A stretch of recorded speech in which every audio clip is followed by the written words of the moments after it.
अमेरिकी अखबार the New York times ने दावा किया कि ईरान पर हमले से पहले ट्रंप और उनके सलाहकारों ने जंग से होने वाले नुकसान का सही आकलन नहीं किया था। मतलब जंग से अमेरिका, उसके सहयोगियों और दूसरे देशों को कितना नुकसान उठाना पड़ सकता है, इसका हिसाब किताब ठीक तरीके से नहीं लगाया गया। उस रिपोर्ट में कहा गया कि स्ट्रेट ऑफ हॉर्मूज के बंद होने से हुए नुकसान को भी अमेरिका ने कम करके आंका। और तो और दावा किया गया कि अमेरिका और इजरायल ने बिना तैयारी और जल्दबाजी में ईरान पर हमला कर दिया और उसकी वजह से पूरी दुनिया में ऊर्जा का संकट खड़ा हो गया, क्योंकि अमेरिका और इजरायल के हमले के बाद ईरान ने स्ट्रेट ऑफ हॉर्मूज बंद कर दिया। अमेरिकी अखबार द न्यूयॉर्क टाइम्स की रिपोर्ट में दावा किया गया कि अमेरिका के पास ईरान की इस रणनीति का कोई जवाब नहीं है। मतलब अमेरिका ने इसके लिए कोई तैयारी ही नहीं कर रखी थी कि अगर ईरान ने स्ट्रेट ऑफ हॉर्मूज को बंद कर दिया तो वो उसे दोबारा कैसे खुलवाएगा।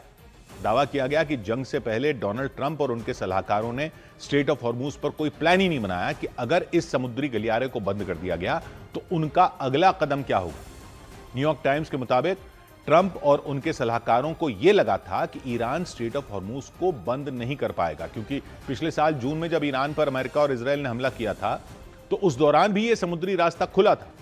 दावा किया गया कि इसी वजह से अमेरिका ने ईरान पर हमले से होने वाले असर को कम करके आंका। मतलब उन्हें लगा कि इस बार भी स्ट्रेट ऑफ हॉर्मूज बंद नहीं होगा, खुला रहेगा। न्यूयॉर्क टाइम्स के मुताबिक अमेरिका चाहता है कि किसी भी तरह स्ट्रेट ऑफ हॉर्मूज खुल जाए, लेकिन इसके लिए ट्रंप के पास कोई प्लान नहीं है। हालांकि ट्रंप बार बार ये कहते नहीं थक रहे कि ईरान में उनका मिलिट्री ऑपरेशन पूरी तरह से कामयाब चल रहा है। इधर स्ट्रेट ऑफ हॉर्मूज बंद होने से चीन पर कोई असर नहीं पड़ा, क्योंकि ईरान पहले की तरह ही चीन को तेल की सप्लाई कर रहा है।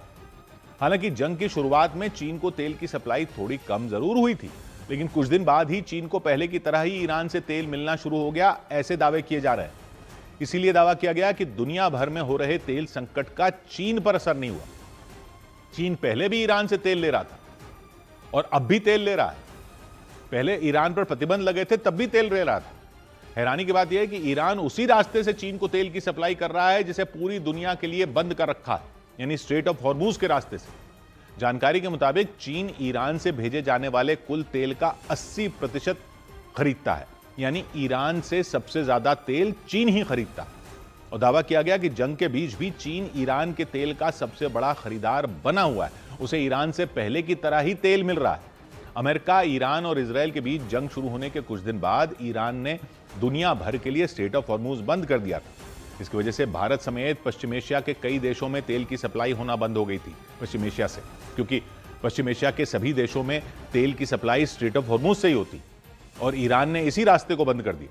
लेकिन चीन को इससे छूट दी गई थी, क्योंकि जंग की शुरुआत से ही चीन ईरान के साथ खड़ा रहा। इसीलिए जब दुनिया भर के लिए हॉर्मूज का गलियारा बंद हुआ तब भी चीन को तेल की सप्लाई नहीं रुकी।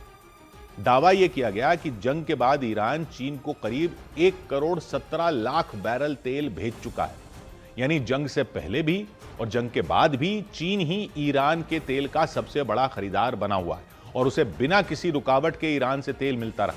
इस बीच यह दावा भी किया गया कि जंग के दौरान चीन को ईरान से पहले से ज्यादा तेल मिला। जानकारी के मुताबिक फरवरी महीने में, यानी जंग से पहले, रोजाना ईरान से 20 लाख बैरल तेल चीन जाता था, लेकिन जंग के बाद यह निर्यात और बढ़ गया और चीन को ईरान से रोजाना 20 के बजाय 21 लाख बैरल तेल मिलना शुरू हो गया। यानी जहां एक तरफ पूरी दुनिया में तेल के संकट की वजह से हाहाकार मचा हुआ है, वहीं दूसरी तरफ चीन तेल का स्टॉक और जमा कर रहा है। दावा किया गया कि चीन के पास करीब 150 करोड़ बैरल तेल का स्टॉक है और इस स्टॉक को भरने में चीन पिछले 20 साल से लगा हुआ है। अनुमान लगाया गया कि अगर कभी चीन में तेल की सप्लाई बंद हुई तब भी वो 100 दिन तक तेल की जरूरतों को पूरा कर सकता है।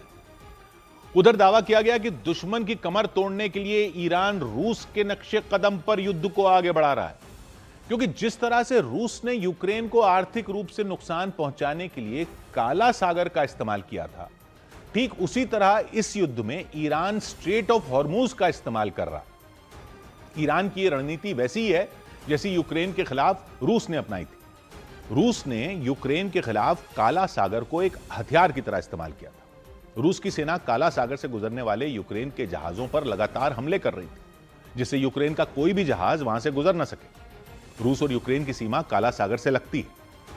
उसके उत्तर में यूक्रेन है और उत्तर पूर्व में रूस है। और यह यूक्रेन की अर्थव्यवस्था के लिए बहुत अहम सागर है। यही वो समुद्री रास्ता है जहां से यूक्रेन दुनिया के दूसरे देशों के साथ कारोबार करता है। अपने यहां पैदा होने वाले अनाज को दूसरे देशों तक वो इसी काला सागर से पहुंचाता है। इसी वजह से यूक्रेन को आर्थिक रूप से चोट पहुंचाने के लिए रूस ने वहां से गुजरने वाले यूक्रेन के जहाजों पर हमला किया था, जिसकी वजह से यूक्रेन की अर्थव्यवस्था को काफी नुकसान पहुंचा। अमेरिका और इजरायल के खिलाफ युद्ध में ईरान रूस के उसी ब्लूप्रिंट का इस्तेमाल कर रहा। स्ट्रेट और हॉर्मुज को बंद कर ईरान पूरी दुनिया में तेल और गैस की सप्लाई को रोकना चाहता है, जिससे कि वो इस युद्ध में अपना दबदबा साबित कर सके। इधर दुबई एयरपोर्ट की तरफ बढ़ रहे ईरान के 2 ड्रोन मार गिराए गए। ईरान जंग के बीच यूएई में दुबई एयरपोर्ट की तरफ बढ़ रहे 2 आत्मघाती ड्रोनों को मार गिराने का दावा किया गया, लेकिन खबर है कि आसमान में बर्बाद किए गए ड्रोन का मलबा जब जमीन पर गिरा तो उसकी चपेट में आने से 4 लोग घायल हो गए। उन घायलों में एक भारतीय नागरिक भी शामिल बताया गया। इजरायल ने दावा किया कि उसकी सेना ने पश्चिमी ईरान के इलाके में मौजूद ड्रोन लॉन्च टीम पर हमला कर उसे पूरी तरह तबाह कर दिया। इजरायल के मुताबिक इस जगह से ड्रोन लॉन्च करने के लिए कमांड सेंटर जमीन के नीचे बनाया गया था। इसका पता चलने के बाद इजरायल की सेना ने उस कमांड सेंटर को उड़ा दिया। इराक की राजधानी बगदाद में एयरपोर्ट के नजदीक अमेरिकी राजनयिकों के आवासों पर ड्रोन से हमला हो गया। इस हमले के बाद वहां अफरा तफरी मच गई। लोग अपने अपने घरों से बाहर निकल आए। हमले के पीछे ईरान का हाथ बताया गया।